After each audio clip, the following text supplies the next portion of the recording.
In today's tutorial, I'm going to show you how to delete temporary files on your Dell laptop, tablet, or desktop computer.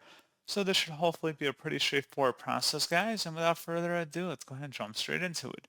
So what I have to do is open up the search menu, search for temporary. Best result should come back with delete temporary files. Go ahead and open that up. Select the temporary files section on this page once it loads. And then you can select whatever categories temporary files you want to delete. Just to keep this tutorial not too long, I'm going to keep temporary files checkmarked.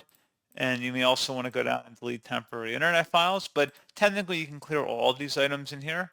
And then once you're done, select remove files, select continue. And that's pretty much it. So as always, thank you guys for watching this brief tutorial. I do hope that was able to help you out, and I do look forward to catching you all in the next tutorial. Goodbye.